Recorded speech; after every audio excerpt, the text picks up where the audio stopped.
네, 이은하님 반갑습니다. 그리고 김현희님 인사해 주셨네요. 반갑습니다. 이태승 3위연구소님, 네 반갑습니다. 조경숙님, 유근철님 반갑습니다.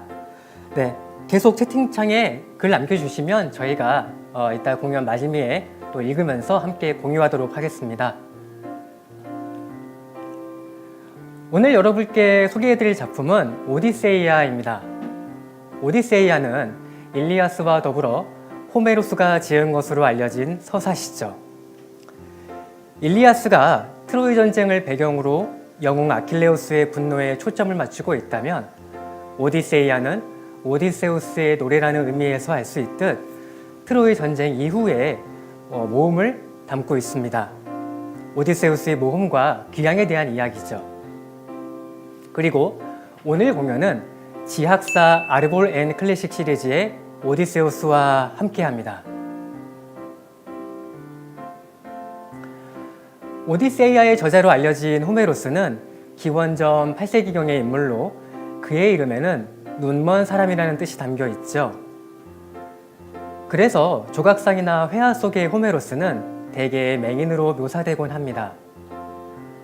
하지만 학계에서는 호메로스가 실존했던 천재적 시인인지 혹은 여러 사람들이 모인 창작 집단을 부르는 가상의 이름인지에 대해 의견이 분분합니다. 여러분 생각은 어떠신가요? 본격적으로 낭독 콘서트를 시작하기에 앞서 작품 감상을 돕기 위해 오디세이아의 배경을 잠시 설명해 드릴까 하는데요. 첫 번째는 오디세우스가 트로이 전쟁에 참전한 이유입니다.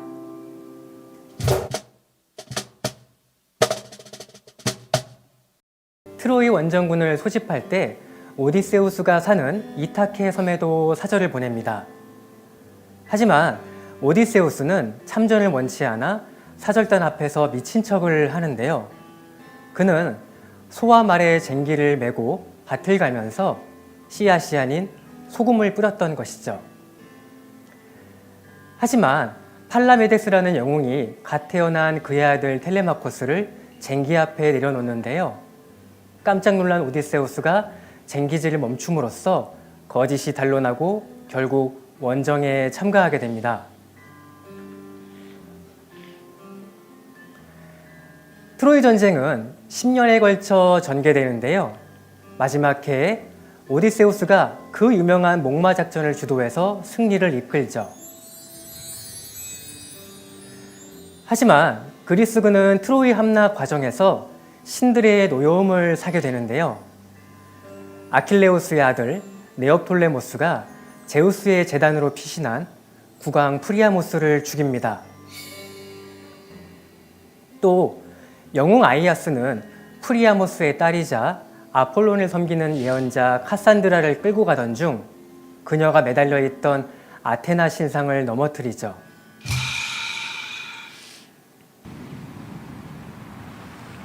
결국 분노한 아테나 여신이 폭풍을 일으켜 많은 사람들이 희생됩니다. 물론 오디세우스 역시 신들의 분노를 피할 수 없었는데요. 그와 동료들이 고향으로 돌아가는 바닷길에 온갖 고난이 기다리고 있었기 때문입니다. 자, 그럼 본격적으로 낭독 콘서트 오디세이아를 시작해 보겠습니다.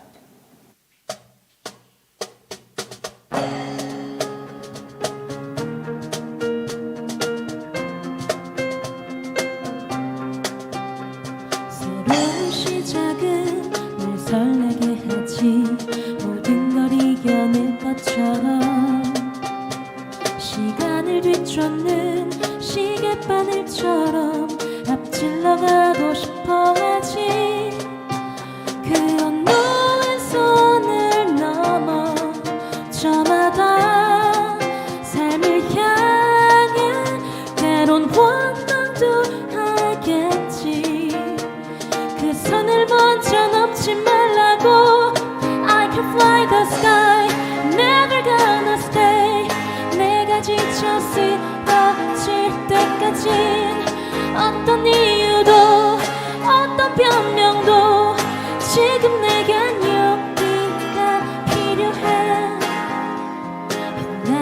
않아도 내 꿈을 응원해 그 마지막을 가질 테니 부러진 것처럼 한 발로 뛰어도 난 나의 길을 갈 테니까 지금 나를 위한 약속 멈추지 않겠다고 또한 나를 앞지르며 곧 너의 뒤를 따라잡겠지 원하는 대로 다 가질 거야 그게 바로 내 꿈일 테니까 변한 건 없어 버티고 버텨 내 꿈은 더 단단해질 테니 다시 시작해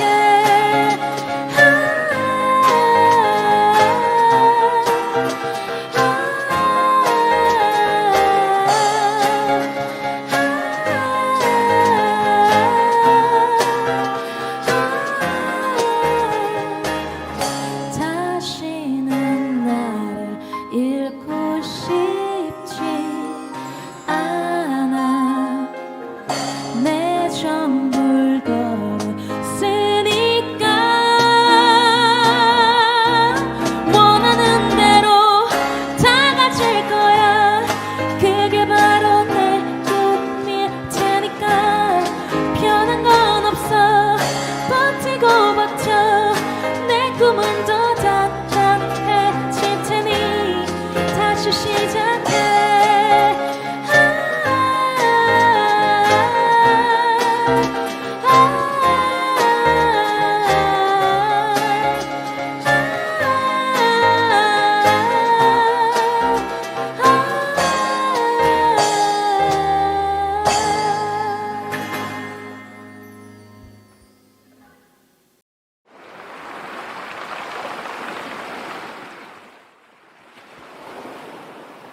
오디세우스가 트로이를 떠나 항해를 시작했을 때 갑자기 폭풍우가 함선을 덮쳤다.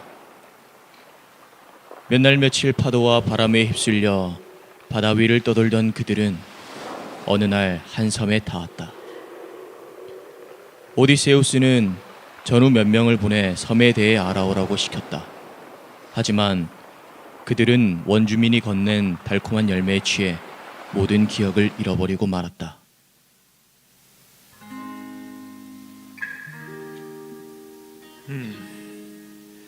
이들이 먹은 건 로토스 열매야. 이곳에 사는 부족은 로토파고이족이군. 누구든 이 열매를 먹으면 모든 걸 까맣게 잊어버려. 자기 임무는 물론 고향과 친구들까지 전부 다. 그러고는 계속해서 이 열매를 먹기만을 갈망하지. 다른 병사들이 열매를 먹기 전에 서둘러 이곳을 떠나야겠어. 오디세우스는 열매에 취한 병사들을 강제로 배에 태워 다시 제빛바다로 나갔다. 얼마 지나지 않아 그들 앞에 섬이 나타났다. 그곳은 땅을 일군 흔적이 보이지 않는 무인도였다. 그들은 야생 염소를 사냥한 다음 포도주를 마시며 잔치를 즐겼다. 다음 날 오디세우스는 배 한 척으로 전우들과 함께 무인도 건너편을 탐색했다. 해안에서 멀지 않은 곳에 월계수로 뒤덮인 동굴이 있었다.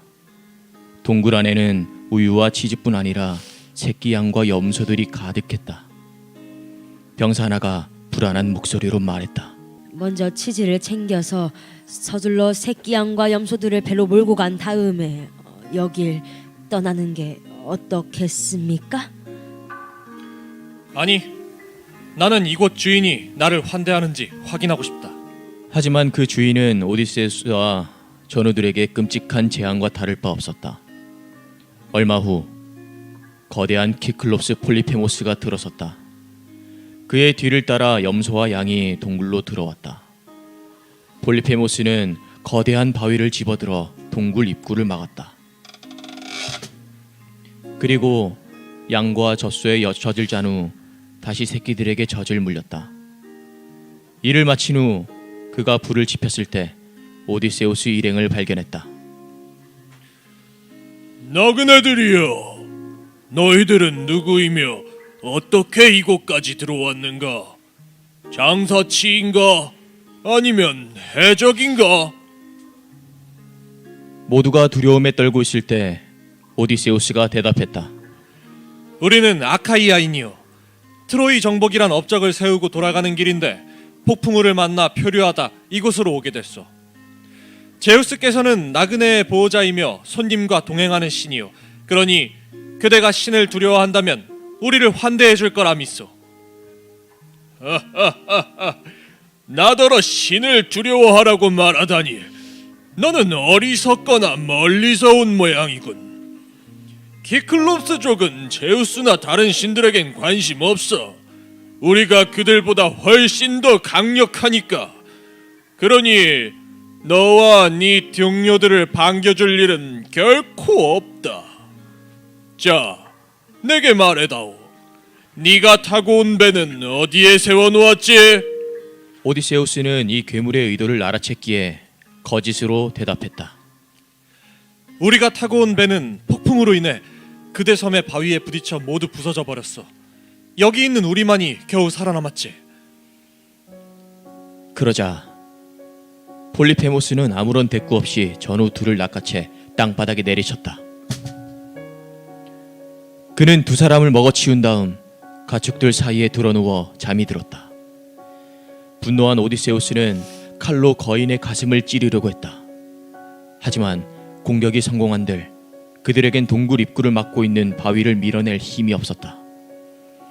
오디세우스와 전우들은 비통한 마음으로 새벽을 맞이했다. 잠에서 깬 거인은 지난 밤처럼 병사 둘을 잡아먹었다. 그러고는 가축들을 몰고 밖으로 나가며 바위로 입구를 막았다.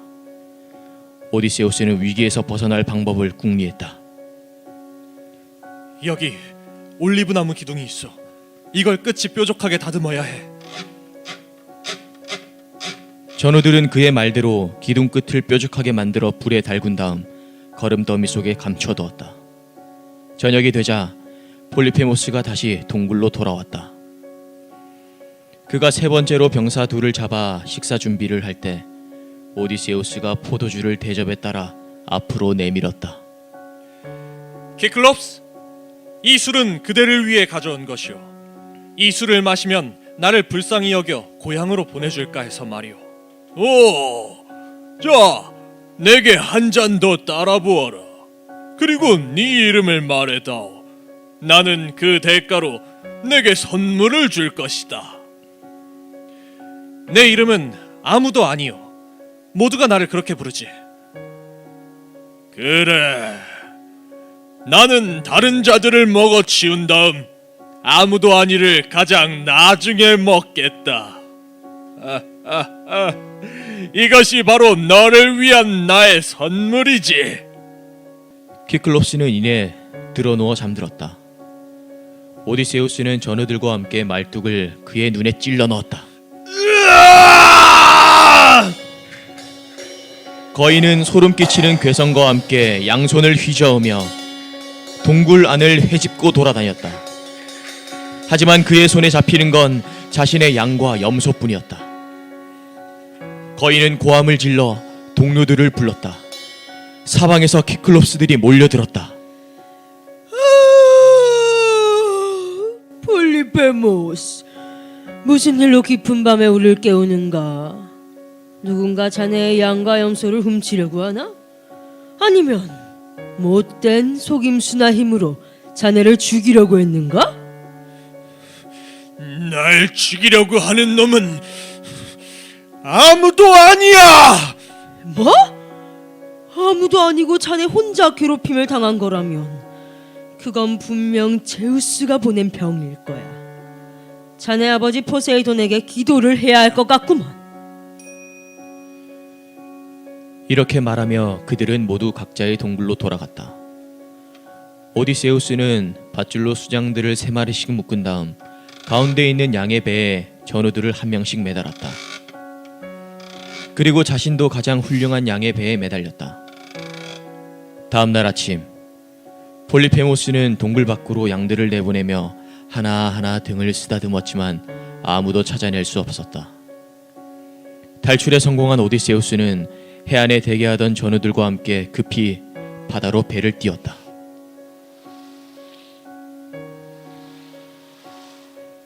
배가 섬에서 멀어질 즈음 오디세우스가 조롱하듯 거인을 향해 소리쳤다. 키클롭스, 이 무정한 자여, 그대는 지금 제우스가 내린 벌을 받고 있는 것이다.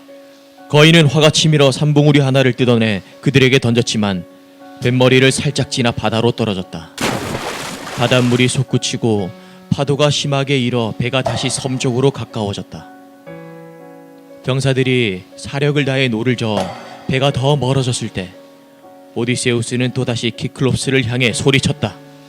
키클롭스, 누가 그대 눈을 그렇게 만들었냐고 묻거든 이타케에 사는 오디세우스라고 말하라.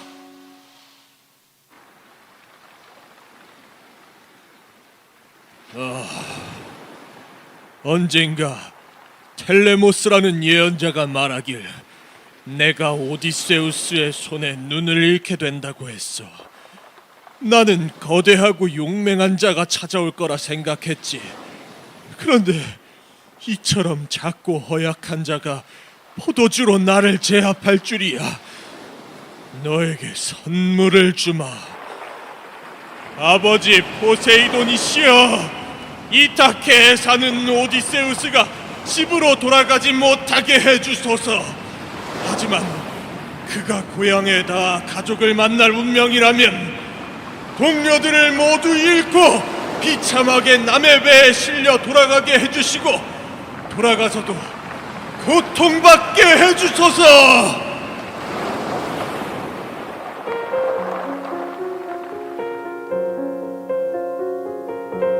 오디세우스가 다음으로 정박한 섬에는 바람의 신 아이올로스의 성이 있었다.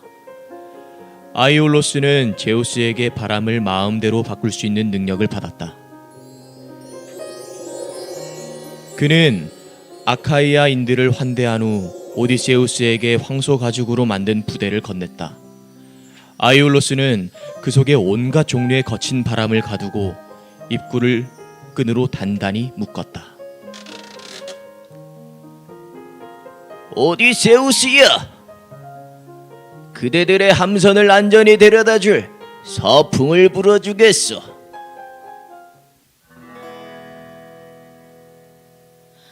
푸른 바다 멀리 끝자락까지 나는 바라보았어. 아무 이유도 없이 정말 착한 딸이 되고 싶어. 하지만 난 이렇게 바닷가에 또 서 있어. 하라는 대로 가라는 대로 가려 해봐도 나의 발길이 나를 이끄네. 갈 수 없지만 가고 싶은 넌 하늘과 맞닿은 수평선 날 불러. 그 누구도 모르는 곳 바다에 나가면 바람이 도와줄까 알고 싶어. 떠나면 얼마나 멀리 가게 될까 알아. 섬에 사는 사람 모두 정말 행복하다는 걸 모든 준비 잘 돼 있지.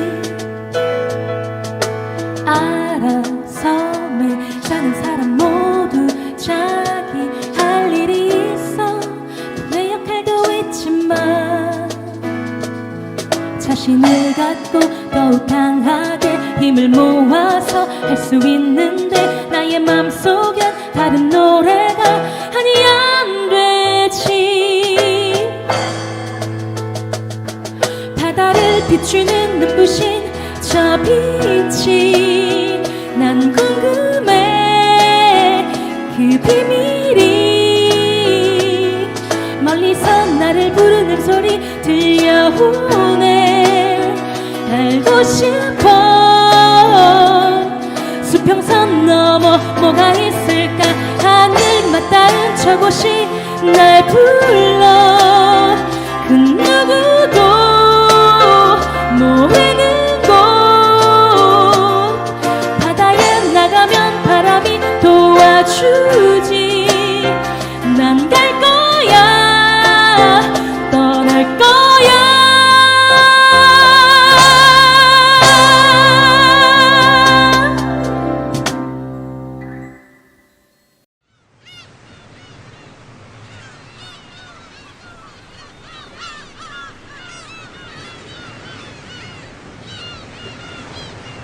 부드러운 서풍을 타고 바다를 항해했다. 열흘째 아침, 불 피우는 연기가 보일 만큼 고향 이타케가 가까워졌다. 하지만 그때 오디세우스는 피곤을 이기지 못해 깊은 잠에 빠져들었으니 이들은 스스로 파멸을 자초하고 말았구나. 그가 잠든 사이 병사들은 아이올로스의 가죽 부대를 놓고 이야기를 나누었다.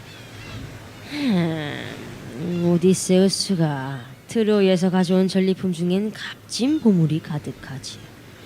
근데 우리 뭔가 똑같이 고생했으면서 빈손이지. 게다가 아이올로스도 그에게만 선물을 줬단 말이지. 자, 저 자루 안에 뭐가 들었는지 한번 풀어봅시다. 그들이 가죽 부대를 푸는 순간 온갖 바람이 쏟아져 나왔고 바다에 거센 폭풍이 몰아쳤다. 바람은 이들의 함선을 고향에서 먼 곳으로 날려보냈다. 잠에서 깬 오디세우스는 깊이 절망했다. 이대로 바다에 몸을 던져 죽어버릴까? 아니면 참고 견뎌야 하나? 함선은 아이올로스의 섬까지 되밀려갔다. 궁에서 가족들과 잔치를 벌이고 있던 그는 오디세우스를 보자 깜짝 놀랐다. 오디세우스여, 어째서 이리로 돌아온 것이요? 내 분명 그대가 원하는 곳이면 어디든 갈 수 있도록 도와주었건만. 사악한 잠과 전우들의 무지가 나를 불행에 빠뜨렸습니다. 친구여, 나를 한 번만 더 도와주십시오. 그대에게는 그럴 능력이 있으니까요. 이 수치스러운 자, 썩 물러가시오. 내겐 신들에게 미움받는 인간을 도와야 할 의무가 없소이다. 오디세우스 일행은 다시 바람 한 점 없는 바다로 나와 힘겹게 노를 저었다. 항해의 일회째, 그들은 거대한 식인족 라이스 트리고네스족의 나라에 도착했다. 오디세우스는 정찰병을 성으로 보냈다. 덩치가 거대한 왕비는 그들을 보자마자 남편 안티파테스를 불렀다. 왕은 병사 한 명을 낚아채 잡아먹었다. 겁에 질린 다른 병사들은 서둘러 그곳을 빠져나왔다. 하지만 안티파테스가 함성을 지르자 사방에서 식인 거인들이 모여들었다. 그들은 정박해 있던 배들을 향해 바위를 집어던졌고 이내 해안은 비명과 함선이 파괴되는 소음으로 가득했다. 거인들은 물에 빠진 전우들을 작살에 꿰어 잡아먹었다. 순식간에 11척의 배가 심해 속으로 가라앉았다. 오직 오디세우스가 탄 배만이 끔찍한 재앙에서 빠져나올 수 있었다. 어느덧 배는 아이아이의 섬에 도착했고 오디세우스는 회의를 소집했다. 내가 어제 살펴보니 이 섬 안쪽에서 연기가 피어오르는 걸 보았소. 먼저 우리 22명씩 두 조로 나눕시다. 그리고 에우릴로코스, 자네와 내가 제비를 뽑아서 먼저 정찰 다녀올 조를 정하도록 하지. 그리하여 에우릴로코스가 착잡한 심정으로 전우들을 이끌며 길을 떠났고 얼마 후 잘 다듬어진 돌로 지은 궁전을 발견했다. 주변에는 사자와 늑대들이 돌아다니고 있었는데 사납게 짖기는커녕 병사들에게 아양을 떨며 꼬리를 흔들어댔다. 궁 안에서는 아름다운 여인이 배를 짜고 있었는데 바로 태양신 헬리오스의 딸이자 마법에 능한 요정 키르케였다. 키르케는 병사들을 환대하며 안으로 들였다. 하지만 어떤 불길함을 느낀 에우릴로코스만이 들어가지 않고 홀로 밖에 남았다. 키르케는 병사들에게 치즈와 보리가루, 꿀, 포도주, 그리고 독초를 섞은 음료를 건넸다. 병사들이 그것을 모두 마셨고 키르케가 지팡이로 그들을 툭 건드리자 그들 모두가 돼지로 변했다. 그녀는 돼지들을 우리 안에 가둬버렸다. 에우릴로코스는 전우들의 불행을 알리려고 배가 있는 곳으로 급히 달려왔다. 그의 얼굴은 온통 두려움에 사로잡혀 있었다. 오디세우스, 여신인지 여인인지 모를 누군가가 꾸민 흉계에 빠져 전우들이 모두 사라졌습니다. 그게 무슨 말인가? 어서 나를 자네가 왔던 길로 다시 안내해주게. 싫습니다. 나를 여기 그대로 내버려 두세요.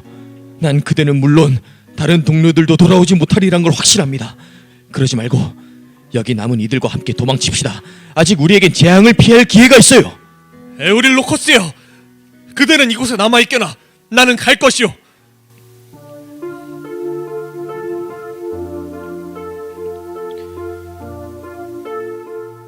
오디세우스가 키르케의 궁전 앞에 다다를 때쯤 황금 지팡이의 전령 헤르메스가 젊은이의 모습을 하고 그에게 다가왔다. 불운한 자여, 그대는 어찌 낯선 땅을 혼자 가는가? 자, 내가 그대를 재앙에서 구해주겠다. 여기 이 약을 갖고 가라. 키르케가 그대에게 약초가 섞인 음료를 대접할 텐데 이 약이 그녀의 사악한 마법을 물리칠 것이다. 그리고 키르케가 긴 지팡이로 그대를 툭 치거든 칼을 빼 그녀를 위협하라. 그녀는 겁에 질려 그대에게 친절을 베푸겠다고 말할 것이다. 그대는 그녀에게 앞으로 다른 재앙과 고통을 꾸미지 않겠다고 신들의 이름으로 맹세할 것을 요구하라. 헤르메스는 말을 마치자마자 올림포스로 돌아갔다.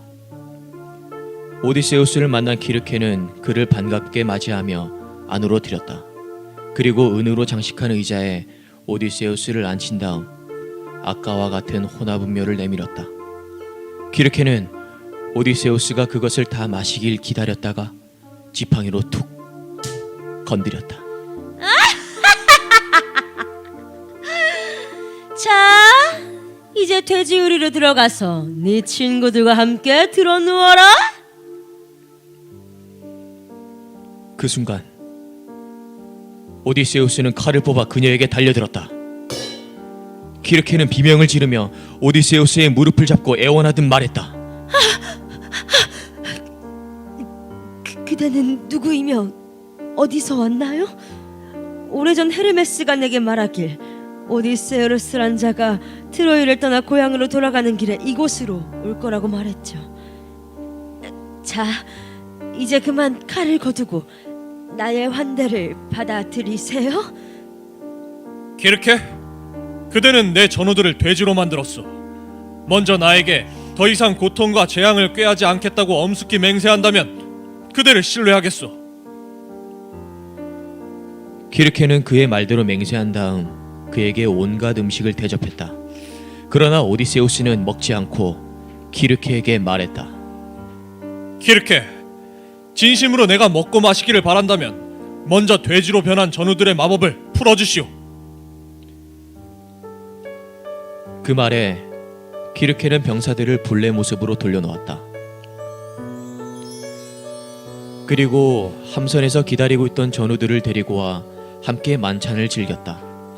이때부터 오디세우스 일행은 키르케에게 융숭한 대접을 받으며 매일 잔치를 벌였다. 그렇게 1년이란 시간이 흘렀을 때 전우들이 오디세우스에게 말했다. 오디세우스여, 이제는 고향 땅을 생각할 때가 되었습니다. 그는 전우들의 의견에 따르며 키르케에게 청했다. 키르케, 이제 나를 집으로 보내주겠다던 약속을 이행하시오. 나와 전우들은 모두 귀향을 갈망하고 있어. 좋아요, 오디세우스. 하지만 그대들은 먼저 다른 여행을 마쳐야 한답니다. 바로 하데스와 페르세포네가 있는 저승으로 내려가 눈먼 예언자 테이레시아스를 만나야 해요. 누구도 배를 타고 그곳에 간 적이 없어. 나 역시 마찬가지라오. 걱정 말아요. 그대가 돛대를 펼쳐놓기만 한다면 북풍이 그곳으로 배를 날라다 줄 거예요. 오디세우스 일행은 뒤쪽에서 불어오는 북풍을 받으며 하루를 꼬박 항해 오케아노스의 끝자락에 다다랐다. 페르세포네의 숲으로 들어선 오디세우스는 키르케가 알려준 곳에서 눈먼 예언자 테이레시아스의 영혼을 만났다. 영광스러운 오디세우스, 어떤 신께서 그대의 힘겨운 귀향을 결정하셨소. 포세이돈께서 그대가 사랑하는 자기 아들의 눈을 멀게 한 것에 분노했기 때문이지. 하지만 자신과 동료들의 욕망을 잘 다스린다면 고생을 하더라도 고향에 돌아가게 될 것이요. 그대들은 긴 항해 끝에 트리나키아 섬에 도착할 텐데 그곳에서 태양신 헬리오스의 가축들을 발견할 거요. 만약 그 가축들을 해코지하지 않는다면 고향 땅에 닿게 될 것이요. 하지만 이것들을 죽인다면 모두 파멸을 면치 못하리라. 또한 그대는 전우들을 모두 잃고 비참하게 다른 배를 얻어 타고 귀향할 것이요. 그리고 이후에도 온갖 불행이 그대를 맞이할 것이요. 오만불손한 구원자들이 그대 아내에게 구원하며 그대의 재산을 먹어치우고 있을 테니까.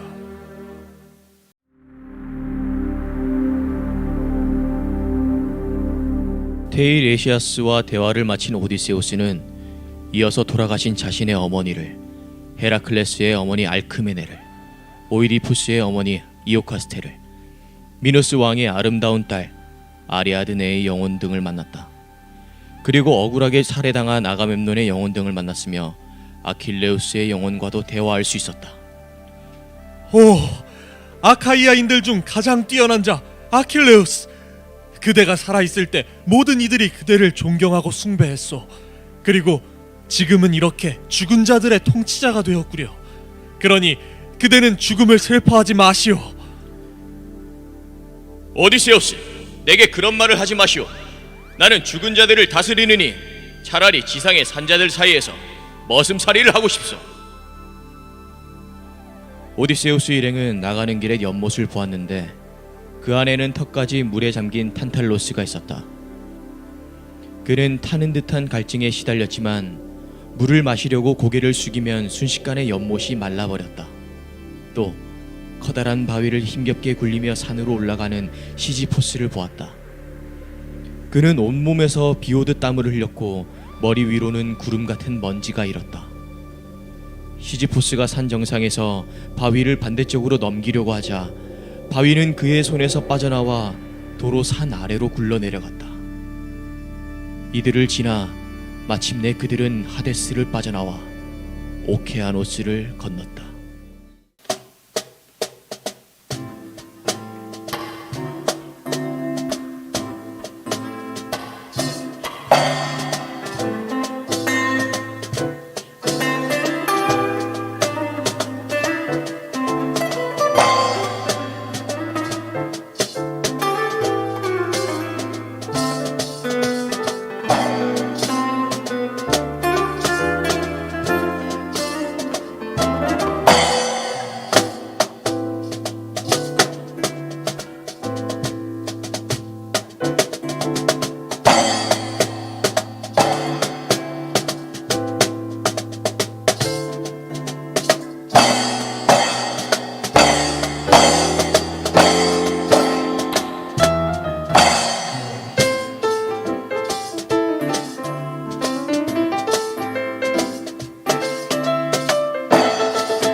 그대가 항해를 시작하면 먼저 세일은 자매를 지나가게 될 거예요. 그들은 다가오는 인간들 모두를 유혹하죠. 영문을 모른 채 가까이 다가가 자매의 노래를 듣게 되면 다시는 되돌아올 수 없을 거예요. 세일은 자매가 노래 부르는 풀밭 주변에는 뼈가 무더기로 쌓여있죠. 그대는 노랫소리를 듣지 못하게 벌집에서 나온 밀랍을 병사들 귀에 발라주세요. 하지만 그대만은 꼭 그 소리가 듣고 싶다면 병사들에게 그대의 손발을 돛대에 묶게 하세요. 세일은 자매에게서 벗어나면 이제 양쪽 길 중 하나를 선택해야만 해요. 한쪽에는 신들이 떠도는 바위라고 이름 붙인 높이 솟은 바위들이 있어요. 그곳에 이르면 무서운 폭풍과 파도가 덮쳐 배를 바위에 내동댕이 치죠. 다른 쪽에는 두 개의 바위가 있는데 하나는 봉우리가 하늘에 가닿을 만큼 높고 주변은 검은 구름에 덮여 있답니다. 그 바위 중간에 동굴이 하나 나 있는데 거기에 바로 괴물 스킬라가 살고 있어요. 그녀는 12개의 발을 가졌고 뱀처럼 기다란 목이 6인데다 이빨은 3줄로 나 있어요. 그곳을 지나가려면 6명의 목숨을 내줘야 돼요. 그래도 떠도는 바위에서 모두를 잃는 것보단 훨씬 낫죠. 그 옆에 또 다른 바위에는 잎이 무성한 무화과 나무가 한 그루 있는데 그 나무 아래에 카립디스라는 괴물이 하루에 3번씩 물을 빨아들였다가 내뱉어요. 절대로 그가 물을 빨아들일 때 거기를 지나가면 안 돼요. 섬을 떠난 오디세우스 일행은 곧 세이렌 자매의 섬에 이르렀다. 키르케의 말처럼 세이렌의 노래는 감미로웠고 세상의 모든 일에 대해 알게 해주겠다고 유혹했다. 오디세우스는 돛대에 묶인 채 그곳을 지나쳤다. 그들이 스킬라와 카립디스를 지나쳐야 할 때 오디세우스는 키르케의 조언을 무시하고 말았다. 무모한 자여, 그녀가 불사의 존재임을 일러줬건만. 그는 창 2자루를 쥐고 스킬라를 노리고 있었다. 하지만 모두가 카립디스의 무시무시함에 시선에 빼앗겼을 때 스킬라가 병사 6명을 낚아챘다. 사로잡힌 그들은 사투를 벌이며 오디세우스에게 손을 내밀었으나 이내 스킬라에게 모두 먹히고 말았다. 그들이 재앙에서 벗어나자 곧 트리나케아 섬이 나타났다. 예언을 떠올린 오디세우스가 말했다. 전우들이여, 눈먼 예언자와 키르케가 이곳 헬리오스의 섬을 피하라고 내게 신신당부했소. 그렇지 않으면 가장 끔찍한 재앙이 우리에게 일어날 거라고. 그러니 저 섬을 그냥 지나칩시다. 어찌 그리 무정하십니까? 그대는 피로에 지친 우리를 이해하지 못하는군요. 게다가 이대로 섬을 지나쳐 향해야 한다면 폭풍을 만날 수도 있어요. 그러니 우리는 섬에 배를 대고 저녁 식사를 한 다음 아침에 바다에 나가야겠소. 그렇다면 자, 그대들은 모두 맹세하시오. 섬에서 소떼나 양떼를 발견하더라도 결코 죽이지 않겠다고 말이오. 그들이 무태에 올라오자 거센 폭풍이 밀려와 한 달 내내 그치지 않았다. 결국 식량이 바닥나고 굶주림을 이기지 못한 병사들은 오디세우스의 맹세를 어기고 말았다. 전우들이여, 죽음 중에서도 굶어 죽는 것이야말로 가장 비참한 것 아니겠소? 자, 헬리오스의 좋은 소들을 잡고 대신 신들께 제물을 올립시다. 만약 헬리오스께서 노여움을 풀지 않는다면 그냥 바닷물을 들이키고 단번에 죽으면 되지 않겠소? 그들은 오디세우스가 깊이 잠든 사이 헬리오스의 소들을 잡아 죽였다. 불에 구운 고기 조각과 기름 냄새에 잠이 깬 오디세우스는 절망에 빠졌다. 신들이여, 그대들이 저를 파멸시키려고 잠들게 한 것이군요. 아끼는 소들의 죽음에 경노한 헬리오스가 올림포스의 신들에게 말했다. 제우스여! 오디세우스와 그 무리가 나의 기쁨인 소들을 죽였소. 저들을 벌하세요. 그렇지 않으면 나는 인간이 아닌 하데스의 죽은 자들에게 태양을 비출 것이요. 제우스가 헬리오스에게 약속했다. 헬리오스여, 내가 번개로 바다 한가운데서 저들의 배를 박살낼 것이오.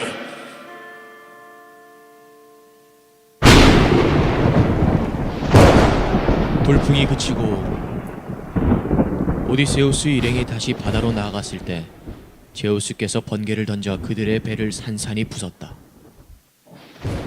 오디세우스는 선체 조각에 의지한 채 바다 위를 떠돌아다녔다. 열흘째 되는 날, 그는 칼립소가 사는 섬에 도착했다. 칼립소는 오디세우스를 환대하며 7년 동안 그를 극진히 보살폈다. 그녀는 오디세우스를 자신의 남편으로 삼고자 했다. 하지만 세월이 흐를수록 오디세우스의 마음속엔 고향에 대한 그리움이 더욱 간절해졌다. 그 즈음 올림포스 신들은 오디세우스의 귀향에 대해 논의했다. 마침 포세이돈은 아주 먼 변방으로 가고 없었다. 아테나 여신이 제우스에게 말했다. 아버지, 오디세우스의 부름이 내 마음을 아프게 합니다. 그는 너무 오랫동안 바다 위를 떠돌며 고통받고 있어요. 어째서 이토록 그에게 분노하시나요? 내 딸아, 어찌 그런 말을 하는 것이냐? 내가 오디세우스를 잊었을 리가 있겠느냐? 그는 인간들 중 최고의 지혜를 가졌고 하늘의 신들에게 재물을 바치는 일도 게을리하지 않았다. 그가 고생하는 이유는 포세이돈의 아들 폴리페모스의 눈을 멀게 했기 때문이지. 그래서 포세이돈은 오디세우스를 죽일 것까지는 아니지만 고향에서 멀리 떠돌아다니게 한 것이야. 허나 아무리 포세이돈이라도 여기 있는 모든 신들과는 싸울 수 없지. 그러니 자, 이제부터 오디세우스의 귀향에 대해 논의해보자. 그리하여 제우스는 헤르메스를 칼립소에게 보내 자신들의 뜻을 전달했다. 칼립소, 제우스의 노여움을 사고 싶지 않다면 지금 당장 오디세우스를 고향으로 보내시오. 칼립소는 슬프고 서운하였으나 이를 따라야만 했다. 오디세우스, 그대는 정녕 고향으로 돌아가시기를 원하시나요? 하지만 고향 땅에 닿기 전 얼마나 많은 고난이 기다리는지 알면 차라리 여기 나와 함께 이곳에서 불사의 존재가 되고 싶을 거예요. 자, 보세요. 늙어 죽을 수밖에 없는 운명을 지닌 그대의 아내보다 내가 더 아름답지 않나요? 여신이여, 그 어떤 인간보다 불멸하는 그대가 비할 수 없이 아름답소. 하지만 난 진정으로 돌아가기를 열망합니다.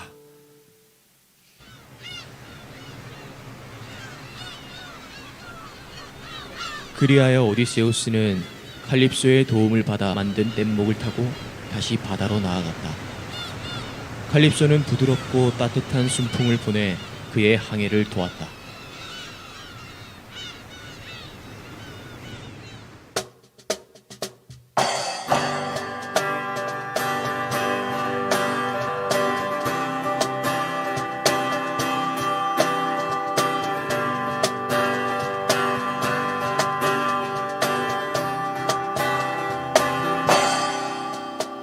해를 건너서 숲으로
이어지는 이막에서는 텔레마키아가 펼쳐집니다.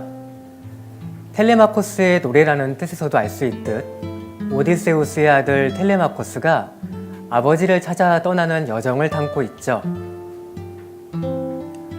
원작에서는 1권에서부터 4권까지 해당하는 이야기지만 여러분의 몰입과 이해를 돕고자 순서를 조금 바꿨습니다. 제우스가 헤르메스를 칼립소에게 보내던 그때 아테나 여신은 오디세우스의 아들 텔레마코스를 만나러 이타케로 갔다. 여신은 멘테스라는 인물로 변신하여 그의 궁을 방문했다. 궁에서는 페넬로페의 구원자들이 술과 고기를 축내며 잔치를 벌이고 있었다. 텔레마코스는 마음속으로 아버지가 구원자들을 쫓아내주길 바라고 있었다. 텔레마코스는 멘테스로 변신한 아테나 여신을 환대하며 식사를 대접했다. 나그네여, 그대는 누구이며 어디서 오셨습니까? 어떻게 이곳으로 오셨죠? 여신은 자신을 타포스 섬의 통치자 멘테스이며 오디세우스의 오랜 친구라고 밝혔다. 또 오디세우스가 이미 집에 왔다고 들어서 이곳에 방문한 거라고 말했다. 아무래도 오디세우스는 신들의 방해 때문에 오지 못하는 것 같네. 그런데 이 잔치는 무엇이며 이 많은 하객들은 또 누군가? 이들 행동이 무척 오만방자하군. 텔레마코스는 멘테스와 대화하며 감정이 북받쳐 올랐다. 그래서 매일 자기 집 재산을 축내며 잔치를 벌이는 어머니의 구원자들을 향해 분노를 쏟아냈다. 오디세우스가 지금 여기에 있다면 저 파렴치한 구원자들은 뼈도 못 추릴 걸세. 자, 이제 내 말대로 하게. 내일 부족 사람들을 소집한 다음 구원자들에게 자신의 영지로 돌아가란 말하게. 그리고 자네는 20명의 선원들과 배 한 척을 준비해 부친의 소식을 찾으러 가게나. 먼저 필로스에 가서 네스토르에게 물어보고 그 다음 스파르타의 메넬라우스를 찾아가게. 조언을 마친 아테나 여신은 바다 독수리처럼 날아갔다. 떠나면서 그녀는 텔레마코스의 마음에 힘과 용기를 불러넣었다. 텔레마코스는 다음날 부족 회의를 소집했다. 여러분, 저는 훌륭하신 아버지를 잃었습니다. 그분은 여러분의 왕이었으며 아버지처럼 자애로우셨죠. 하지만 더 큰 슬픔이 내 집을 갈갈이 찢어놓고 있습니다. 내 어머니가 원치 않는데도 구원자들이 매일 찾아와서는 소와 염소를 잡아 잔치를 벌이고 있죠. 그들을 막아줄 오디세우스 같은 남자가 없기 때문이에요. 구원자들이여, 이제 그만 당신들은 각자의 집으로 돌아가시오. 그러자 구원자들의 우두머리 안티노스가 일어서서 대답했다. 텔레마코스, 왜 그런 말로 우리를 부끄럽게 하고 우리에게 잘못을 돌리는가? 잘못은 구원자들이 아닌 그대의 어머니에게 있네. 그녀가 계략을 꾸며 우리에게 거짓 약속을 하지 않았나? 그녀는 커다란 배틀을 놓고 고운 천을 차기 시작하더니 우리에게 이렇게 말했지. 구원자들이여, 고귀한 오디세우스가 돌아가셨으니 내가 시아버지인 영웅 라에르테스의 수위를 완성할 때까지 기다려주세요. 우리는 모두 그녀 말에 동의했네. 하지만 페넬로페는 낮 동안에 배를 짠 다음 밤에는 그걸 도로 풀었지. 그런 식으로 3년이나 우리를 속였네. 그러다 4년째가 되고 계절이 바뀌었을 때 한 시녀가 모든 사실을 우리에게 말해주었지. 그제서야 마지못해 수의를 완성한 게 아닌가. 그러니 그대 모친을 우리 중 한 사람과 결혼하라 독촉하게. 만약 그녀가 계속해서 우리 마음에 혼란을 일으킨다면 우린 그대의 재산을 모조리 먹어치울 거야. 원치 않는 어머니에게 강요할 순 없는 법. 구원자들이여, 떠나시오. 하지만 여전히 내 집의 재산을 탕질하길 원한다면 신들께 복수를 기도할 겁니다. 그러자 제우스가 독수리 2마리를 보내 전조를 보여줬는데 이를 두고 사람들 사이에서 언쟁이 벌어졌다. 다시 텔레마코스가 말했다. 그대들 마음대로 하시오. 이미 신들은 모든 것을 알고 있어. 자, 내게 선원 20명과 배 한 척을 주시오. 나는 아버지의 소식을 찾아 필로스를 거쳐 스파르타로 갈 겁니다. 이때 사람들 사이에서 오디세우스의 친구 멘토르가 일어나 말했다. 이타케 사람들이여, 누구도 이 포악한 구원자들을 제지하지 못한단 말인가? 난 지금 당신들에게도 화가 나오. 그러자 또 다른 구원자 레오크리토스가 말했다. 멘토르, 그 무슨 정신 나간 소리요? 설령 오디세우스가 돌아와도 수적으로 열세란 말이 왜다. 결국 그는 수치스러운 죽음을 맞이할 거야. 자, 당신들도 그냥 흩어져서 자기 일이나 하는 게 좋을 텐데. 내 장담하는데 텔레마코스는 절대 여행을 못 떠날 거야. 구원자들은 다시 오디세우스의 궁으로 갔다. 아테나 여신은 멘토르로 변신하여 바닷가에 홀로 있는 텔레마코스에게 다가갔다. 텔레마코스, 기운 내게. 구원자들은 곧 죽음을 면치 못할 거야. 자, 내가 자네에게 배를 준비해주고 여행에도 함께하겠네. 자네는 집에 가서 구원자들이 의심하지 않도록 그들과 어울리면서 길양식을 준비하게. 그동안 나는 자네와 함께할 대원들을 모집할 걸세. 아테나 여신은 텔레마코스의 모습을 하고 시내를 돌아다니며 만나는 남자들마다 폭우로 모이라고 말했다. 그리고 노에몬이란 자에게서 배를 빌렸다. 이를 모두 마친 여신은 다시 멘토르의 모습으로 텔레마코스를 찾아갔다. 텔레마코스, 대원들이 자네를 기다리고 있네. 가세나. 이들은 밤새 노를 저어 필로스에 도착했다. 그곳의 왕 네스토르는 트로이에서 오디세우스와 함께 싸운 노장이었다. 네스토르는 텔레마코스 일행을 환대했다. 넬레우스의 아들 네스토르요. 나는 아버지의 소식을 쫓아 이곳으로 왔습니다. 그대가 아는 것이 있다면 내게 들려주십시오. 귀향 도중 오디세우스가 아가멤논에게 되돌아간 이후로 나 역시 그를 보지 못했네. 그렇지만 메넬라오스에게 가볼 것을 권하네. 그는 수많은 모험 끝에 가장 최근에 돌아왔으니 오디세우스에 대해 뭔가 아는 게 있을 거야. 텔레마코스는 네스토르의 아들과 함께 마차를 타고 스파르타로 갔다. 메넬라오스는 트로이에서 돌아오는 도중 바다의 신 프로테우스에게 들은 이야기를 전해주었다. 메넬라오스는 그에게 트로이에서 함께 싸웠던 장수들의 소식을 물었는데 한 사람이 아직 바다에 붙들려 있다고 대답했다는 것이다. 프로테우스가 말했지. 그자는 이타케에 사는 라에르테스의 아들 오디세우스요. 그가 칼립소의 궁전에서 눈물을 흘리는 모습을 내가 보았소. 그녀가 배도 함께 노를 저어줄 동료도 없는 오디세우스를 붙잡아 두고 있지. 아버지의 소식을 들은 텔레마코스는 한시라도 빨리 돌아가고자 했다. 한편 페넬로페의 구원자들은 오디세우스의 궁안 마당에서 놀고 있었다. 이때 노에몬이 구원자들에게 다가와 말했다. 안티노스, 텔레마코스가 필로스에서 언제 돌아오는지 아시오?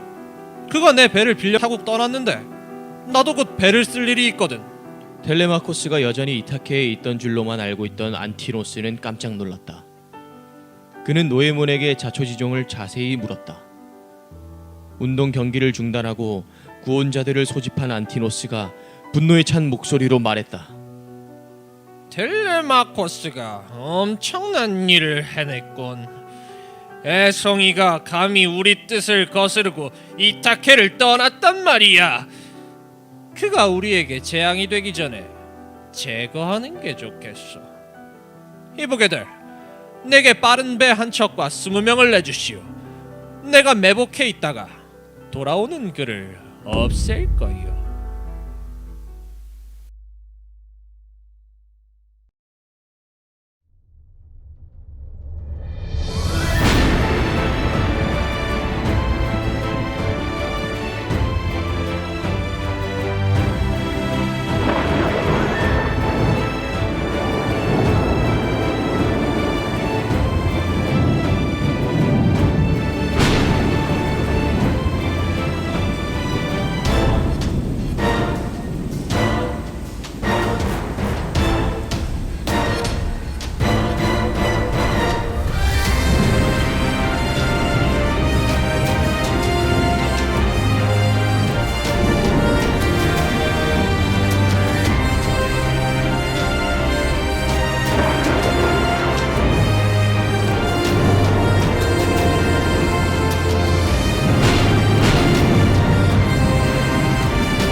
내가 자리를 비운 사이 신들이 오디세우스에 대한 결정을 번복했구나. 하지만 나는 여전히 그를 재앙의 길로 몰고 갈 것이다.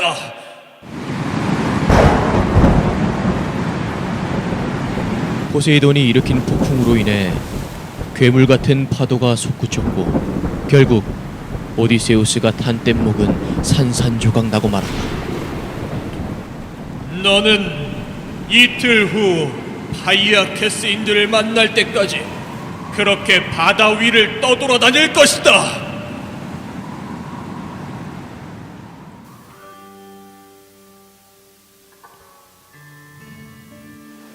오디세우스는 바다의 요정 레오코테아와 아테나 여신 덕분에 스케리아 섬에 도착할 수 있었다. 그가 헤엄쳐 강의 어귀에 이르렀을 때 강의 신은 그를 땅에 눕혀주었다. 오디세우스는 기진맥진하여 해안 가까운 언덕 숲속에서 잠이 들고 말았다. 얼마 후 공주 나오시카가 시녀들과 함께 강으로 빨래를 하러 나왔다. 그들은 옷들이 마르기를 기다리며 공놀이를 하고 있었을 때 오디세우스가 모습을 드러냈다. 나오시카는 그에게 새 옷을 입힌 다음 자신의 궁으로 안내했다. 파이아케스인들은 손님을 그들의 고향까지 안전하게 호송해주는 풍습을 갖고 있었다. 알키노우스 왕과 왕비 아레테는 오디세우스를 환대했다. 오디세우스는 왕에게 자신의 지난 여정을 자세히 들려주었다. 국왕 내외와 귀족들은 그에게 많은 선물을 주고 안전한 호송을 약속했다. 파이아케스인들이 모는 배를 타고 있는 동안 그대는 더 이상 재앙을 만나지 않을 것이요. 오디세우스는 배에 오르자마자 깊은 잠에 들었다. 그 사이 배는 바다를 가르며 나아갔다.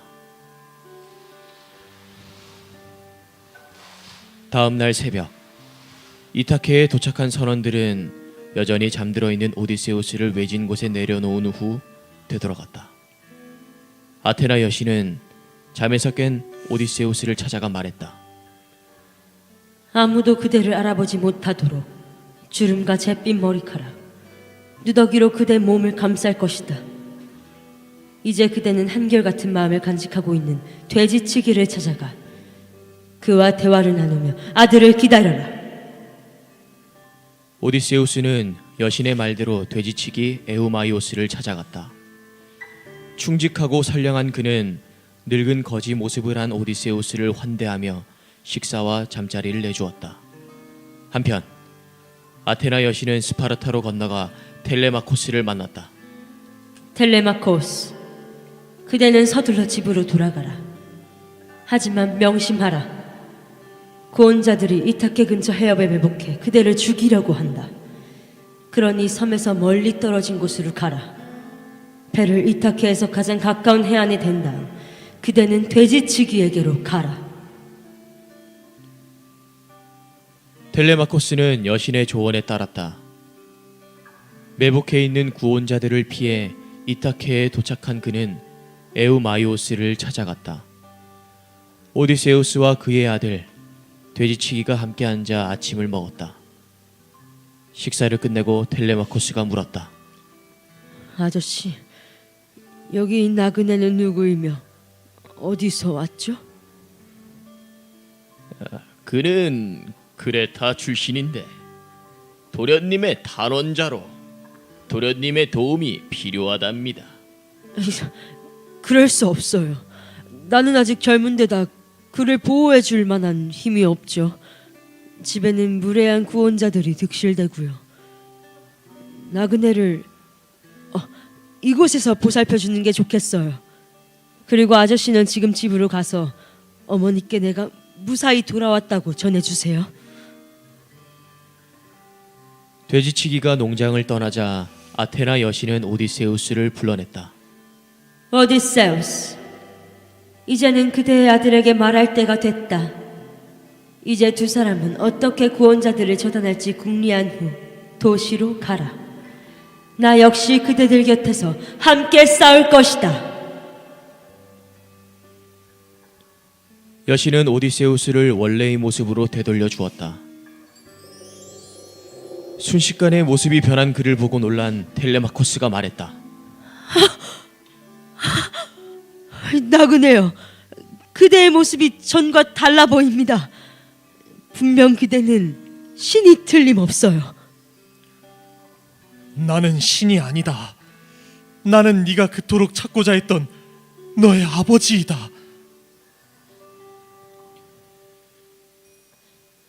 이 말과 함께 그는 아들에게 입맞추며 눈물을 흘렸다. 텔레마코스는 이 상황을 믿을 수 없었지만 오디세우스가 아테나 여신의 이야기를 들려주자 그제야 아버지의 목을 끌어안고 슬피 울었다. 눈물의 상봉을 마친 오디세우스가 구원자들에 대해 물었다. 아들아, 아테나 여신께서 저들을 응징할 방법을 궁리하라고 하셨다. 그들이 몇이나 되는지 우리에게 도움이 필요한지 생각해보자. 아버지, 구원자들과 그들의 시종, 전령을 모두 합치면 100명이 넘어요. 그러니 우리 두 사람이 그들에게 맞설 때 끔찍한 결과가 나올까 두렵습니다. 누가 우리를 도울 수 있을까요? 얘야, 아테나 여신과 아버지 제우스라면 우리의 협력자로서 충분치 않겠느냐? 맞습니다, 아버지. 인권과 불사신을 다스리는 두 분이라면 진정으로 훌륭한 협력자예요. 그래, 너는 날이 밝는 대로 집에 가서 구원자들과 어울리거라. 나는 불쌍한 거지 노인으로 변장하여 돼지치기와 함께 그곳으로 가마. 내가 그들에게 어떤 모욕을 받더라도 너는 꾹 참아야 한다. 너는 그들을 만류하되 부드러운 말투를 쓰거라. 물론 그들은 네 말을 듣지 않을 텐데 바로 그들의 죽음이 눈앞에 다가왔다는 뜻이기도 하다. 또 하나 명심할 것이 있다. 내가 너에게 머리를 끄덕이거든 너는 호란의 무기를 모두 집 맨 안쪽에 들여놓아라. 구원자들이 이유를 묻거든 연기 때문에 무기들이 너무 상해서 치웠소. 게다가 당신들이 술김에 서로를 다치게 하면 잔치 분위기를 망칠 게 아니오. 이렇게 대답하라. 다만 칼 2자루와 창 2자루, 방패를 남겨두어야 한다. 무엇보다 너 외에는 누구도 내가 돌아왔다는 사실을 알아서는 안 된다. 그래야만 누가 우리를 진심으로 존중하거나 업신여기는지 구분할 수 있을 테니까.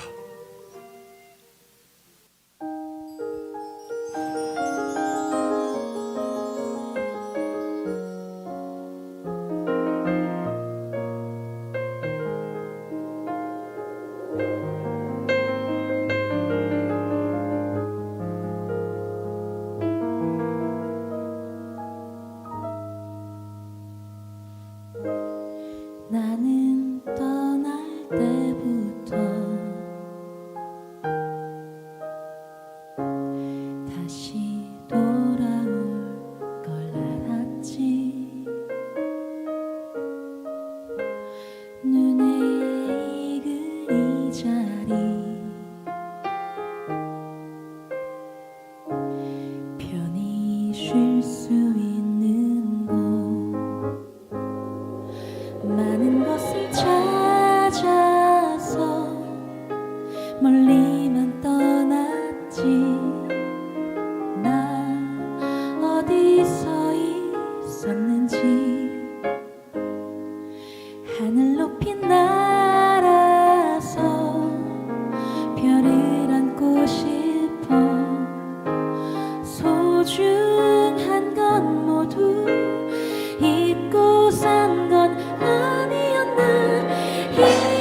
이젠 그랬으면 좋겠네. 그때 그늘에서 지친 마음 머물게 한 소중한 건 옆에 있다고. 먼 길 떠나려는 사람에게 말했으며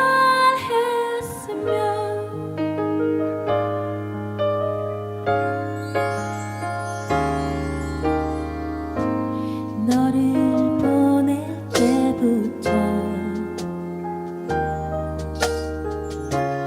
다시 돌아올 걸 알았지. 손에 익은 물건들 편히 잘 수 있는 곳 숨고 싶어 헤매던 세월을 딛고서 넌 무얼 느껴왔는지. 하늘 높이 날아서 별을 안고 싶어. 소중한 건 모두 잊고 산 건 아니었나. 이젠 그랬으면 좋겠네. 그때 그늘에서 지친 마음 머물게 해. 소중한 건 옆에 있다고. 먼 길 떠나려는 사람에게 말했으며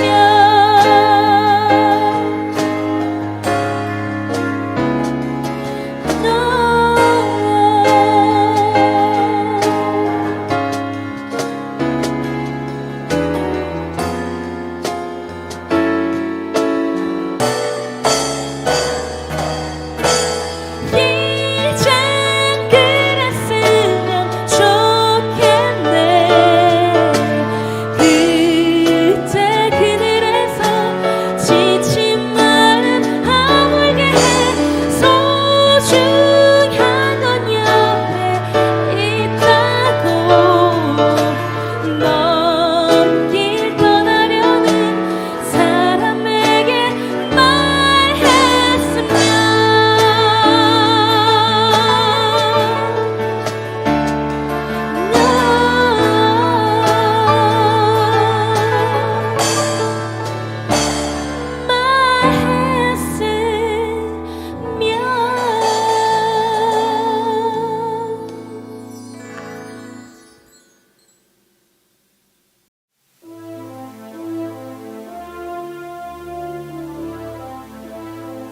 아테나 여신은 오디세우스를 다시 노인으로 만들었다. 그는 페넬로페에게 소식을 전하고 온 돼지치기를 따라 자신의 궁으로 갔다. 그들이 도착했을 때 늙은 개 한 마리가 오디세우스를 알아보고 반갑게 꼬리를 흔들며 다가왔다. 트로이로 떠나기 전 사슴과 토끼를 쫓던 작은 강아지는 이제 돌보는 이 없이 걸음더미 옆에 누워 죽음을 기다리고 있었다. 오디세우스가 안으로 들어서자 예상대로 구원자들은 그를 업신여기고 모욕했다. 텔레마코스는 그들을 달래 구석에 자리 하나를 내주었다. 그때 아테나 여신은 페넬로페에게 지혜를 불어넣고 아름다움을 더 환히 빛나게 만들었다. 페넬로페가 홀로 내려가자 구원자들이 그녀의 아름다움에 모두 감탄했다. 아름다운 페넬로페, 그대의 모습은 진정 모든 여인을 능가하오. 그런 말 마세요. 나의 아름다움은 남편이 트로이로 떠난 날 모두 사라졌답니다.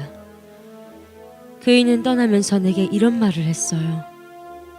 여보, 만약 내가 무사히 들어오지 못하거든 우리 아들에게 수염이 날 때쯤 당신이 원하는 사람과 결혼해서 떠나시오. 그러니 이제는 그 말을 따를 때가 되었군요. 하지만 먼저 나는 여러분들이 구원의 풍습을 지키지 않았다는 점을 지적하겠어요.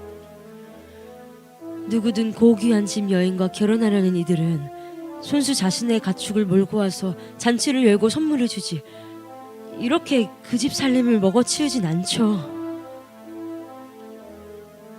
페넬로페의 말에 오디세우스가 속으로 기뻐했다. 그녀가 지난 시간 구원자들이 탕진한 가산을 채워 넣으려 한다는 걸 알았기 때문이다. 하지만 그들은 페넬로페의 마음이 돌아서는 거라 착각했고 희망에 들떠 저마다 온갖 선물을 가져오게 했다. 그리고 더없이 즐거운 마음으로 먹고 마신 다음 집으로 돌아갔다. 텔레마코스는 아버지의 명에 따라 무기를 안쪽으로 모두 치웠다. 오디세우스가 구원자들을 응징할 방법을 궁리하고 있을 때 페넬로페가 방에서 나와 모습을 드러냈다. 두 사람은 마주 앉아 대화를 나누었다. 나그네요. 그대는 누구이며 어디서 오신 건가요? 그 물음에 오디세우스는 일부러 꾸며낸 이야기를 들려주었다. 그는 자신을 크레타의 도시 크로소스에서 온 아이톤이라고 소개했다. 이어서 트로이로 향하던 중 폭풍우를 만나 그곳으로 밀려온 오디세우스를 만났었다고 말했다. 폭풍이 그쳐 그가 다시 항해할 수 있을 때까지 열이틀 동안 잘 접대했다는 이야기와 함께 페넬로페는 남편의 이야기를 듣자 봄바람에 눈이 녹아내려 강물에 가득 차듯 눈물을 흘렸다. 잠시 후 그녀가 다시 물었다. 나그네요. 과연 그대의 말이 사실인지 시험해봐야 되겠군요. 말해보세요. 그가 어떤 옷을 입고 있었나요? 이에 오디세우스는 자신이 입고 있었던 외투와 거기에 달려있던 황금 브로치까지 자세하게 설명해 주었다. 페넬로페의 눈에서 다시 한번 눈물이 흘렀다. 오디세우스는 그녀에게 남편이 반드시 살아 돌아올 것이라고 위로했다. 마음을 추스른 페넬로페는 시녀들에게 그의 발을 씻겨준 다음 잠자리를 마련해 주라고 명했다. 그리하여 페넬로페의 충실한 하녀이자 오디세우스의 유모인 에우리클레이아가 발 씻을 물을 가져왔다. 그녀가 발을 씻겨주려고 가까이 다가갔을 때 오디세우스의 발에서 낯익은 흉터를 발견했다.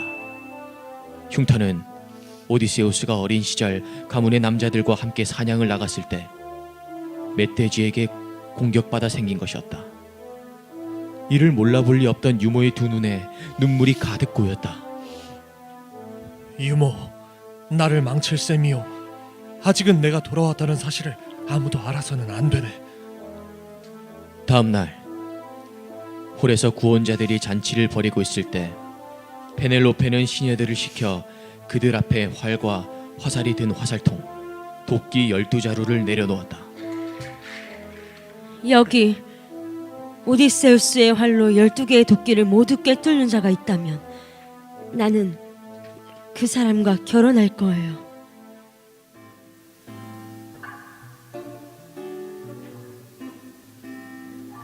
구원자들에 앞서 자신의 능력을 시험해 보려고 텔레마코스가 나섰다. 먼저 그는 활로 바닥에 긴 고랑을 판 다음 그 안에 12자루의 도끼를 한 줄로 나란히 세웠다. 문턱에선 그가 시위를 당겼으나 3번 모두 성공하지 못했다. 다음으로 구원자들이 차례로 시합에 나섰지만 모두가 실패했다. 마지막으로 남은 안티노스가 교활한 생각을 떠올렸다. 그대들도 알다시피 오늘은 신을 기리는 신성한 축제가 벌어지고 있어. 그러니 오늘 같은 날 누가 활에 시위를 얹을 수 있겠소?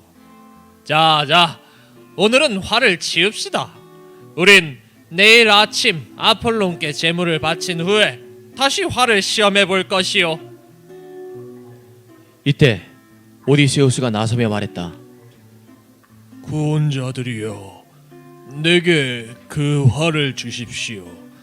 나 역시 그대들 앞에서 내 힘을 시험해 보고 싶소. 그 말에 구원자들이 모두 격분했으니 혹시라도 그가 성공할까 두려웠던 것이다. 안티노스가 말했다. 뻔뻔스러운 놈, 분별력이라곤 전혀 없구나. 너는 우리와 겸상하는 걸로는 모자라단 말이냐? 페넬로페가 그에게 대답했다. 안티노우스, 그가 활의 시위를 얹게 되면 나를 아내로 삼을까봐 걱정하는 건가요? 그대는 아무 염려 말고 전 아그네에게 활을 주세요. 그러자 텔레마코스는 결전의 순간이 왔음을 깨닫고 페넬로페에게 말했다. 어머니, 이 활에 대해 가장 큰 권한을 가진 사람은 다름 아닌 저예요. 그러니 어머니는 올라가셔서 어머니의 일을 보세요. 마침내 오디세우스가 활을 잡았다. 그는 마치 음유시인이 현을 다루듯 힘들이지 않고 시위를 당겼다. 그리고 화살을 집어들어 시위에 얹은 다음 목표물을 겨눴다. 화살은 12개의 도끼를 모두 꿰뚫었다. 이를 본 구원자들은 대경실색하며 자리에서 벌떡 일어났다. 오디세우스가 외쳤다. 텔레마코스야! 너의 나그네 손님이 표적을 제대로 맞췄구나. 자, 이제 아카이아인들에게 제대로 된 저녁을 대접할 시간이다.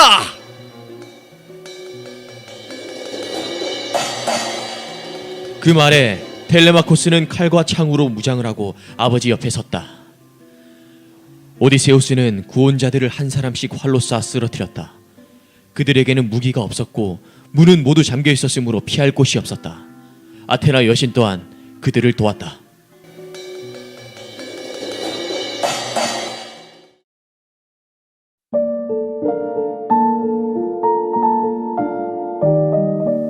마침내 모든 구원자 무리들을 응징한 후 오디세우스와 페넬로페가 마주 앉았다. 하지만 그녀는 갑작스러운 남편의 등장을 믿을 수가 없었다. 무정한 여인이여, 어찌 20년 만에 돌아온 남편을 이렇게 멀찍이서 대할 수 있단 말이오. 유모, 나는 혼자 잘 테니 침상을 펴주시오. 페넬로페는 그를 시험하고자 했다. 유모, 시녀들에게 명해 남편이 손수 지은 침대를 내다 놓고 그 위에 담요를 펴라고 하세요. 여보, 어떻게 그 침상을 옮길 수 있단 말이오. 그 침상의 기둥 중 하나가 땅속 깊이 뿌리박고 있는 올리브 나무인데.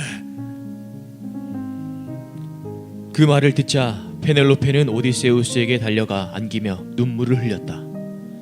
침대에 대해 아는 사람은 자신과 남편밖에 없었다. 그녀는 다른 남자가 자신을 현혹할까봐 두려웠던 것이다.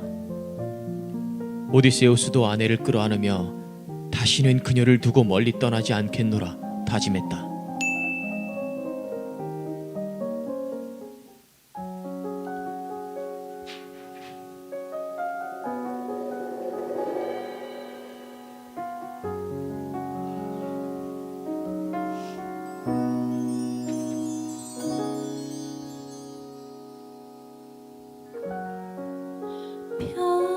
별해는 밤이면 들려오는 그대의 음성,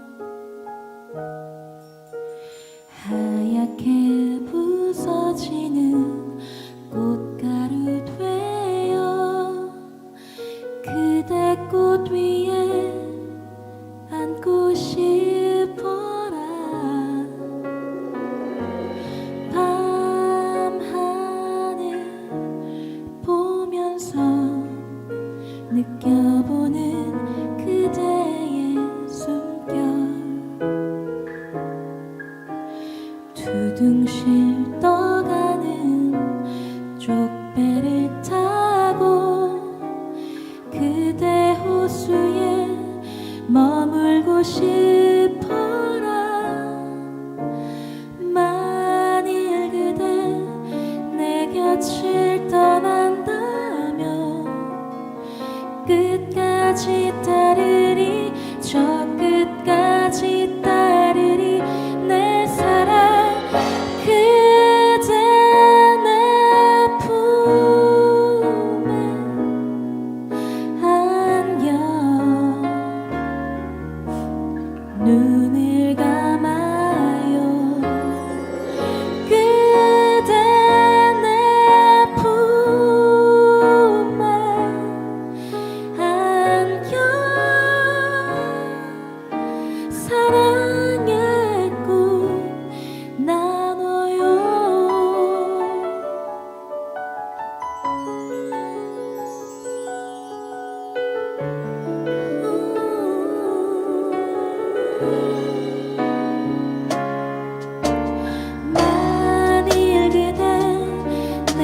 곁을 떠난다면 끝까지 따르리 저 끝까지 따르리 내 사랑 그대 내 품에 안겨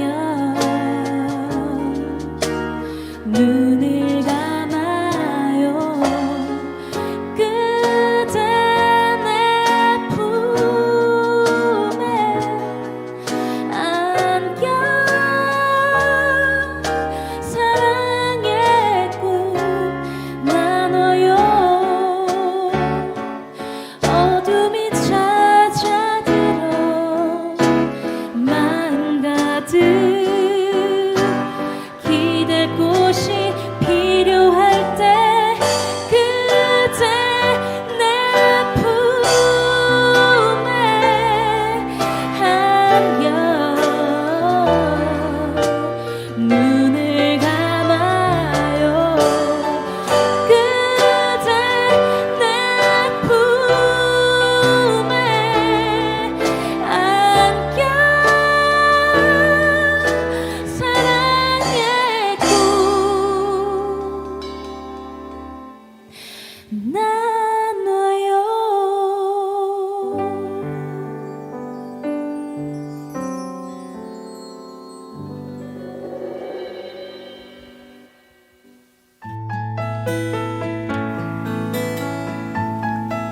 네, 여러분 재밌게 감상하셨나요? 마지막 순서로 여러분의 이해를 돕기 위해 작품의 구성과 주제 등을 이야기해 보려고 합니다.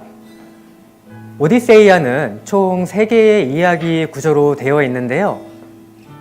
하나, 아버지를 찾아 나서는 텔레마코스의 출발과 여행. 둘, 오디세우스가 바다 위에서 겪는 온갖 모험. 셋, 오디세우스의 귀향, 그리고 구원자들을 응징하여 고향의 질서를 바로잡는 이야기죠. 오디세이아의 첫 장은 한 사내에 대해 나에게 노래하소서 무사 여신이여 라는 서시로 시작하는데요. 우리는 이 작품을 청소년기에서부터 중년까지 한 남자가 내면적으로 성장해가는 과정을 담은 이야기로 읽을 수 있습니다. 텔레마코스의 여행은 아버지가 겪는 모험의 축소판이라고 할 수 있는데요. 처음에 그는 아버지의 재산을 먹어치우는 구원자들을 무력한 모습으로 바라봅니다. 하지만 아테나 여신의 도움을 받아 아버지를 다시 왕자에 앉히고 어머니와 재결합시키기 위해 배에 올라 고향을 떠나죠. 이런 그의 모습은 아버지를 죽이고 어머니와 결혼하는 비극적 영웅 오이디푸스와는 대조적입니다. 여행하는 인간을 의미하는 호모 비아토르라는 말이 있는데요.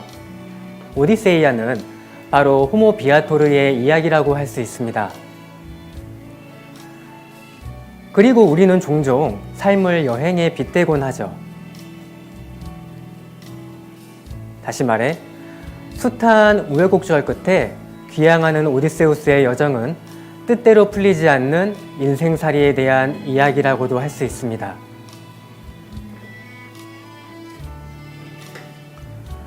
또 한편으로 오디세우스의 여정은 트로이와 바다 위에서 인간들이 저지른 온갖 죄의 대가를 치르는 방식이기도 합니다.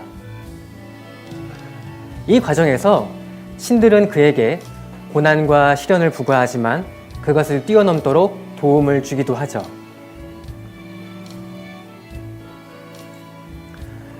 이를 통해 인간은 자유롭지만 어디까지나 신이 정한 운명 속에 있다는 것을 보여줍니다. 그래서 프랑스의 작가 실뱅 태숭은 이렇게 말합니다. 인간은 이미 짜인 운명의 수면 위를 자유롭게 움직이는 한 척의 배다 라고요. 여러분, 오디세우스가 지혜를 발휘해 폴리페모스에게 자신을 아무도 아니라고 말했던 장면 기억하시죠? 하지만 그는 섬을 빠져나올 때 오만에 빠져 자신의 진짜 정체를 밝힙니다. 그 이후로 오디세우스는 전우들과 배를 전부 잃고 바다를 표류하는 신세가 되는데요. 트로이의 전쟁 영웅으로 여정을 시작한 그가 파이아케스인들을 만날 무렵엔 정말로 아무것도 아닌 존재가 되어버립니다. 이것이 바로 인생의 아이러니죠. 아마 여러분들도 먼 타국으로 여행 갔을 때 낯선 타인들 속에서 혹은 웅장한 자연 앞에서 자신이 아무것도 아닌 존재라는 감정을 느껴본 적이 있지 않을까 합니다. 오디세이아는 바로 이런 여행의 겸허함을 알려주는 듯합니다.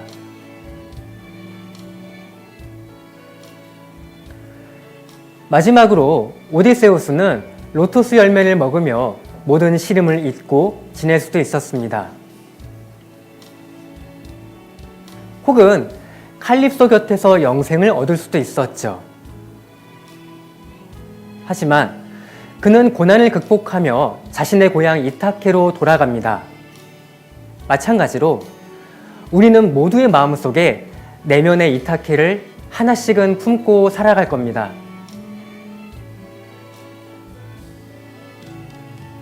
그 무엇과도 바꿀 수 없으며 나를 나로 만들어주는 것.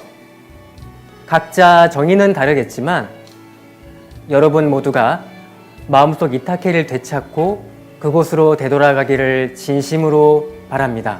잠시 한번 댓글 소개하겠습니다. 네, 파라다이스님, 잼민스님, 책봄준님, 또이또이님, 박사선님, 응원과 관심 진심으로 감사합니다. 백옥년님, 차분한 목소리가 신뢰가 가네요. 해설 너무 좋습니다.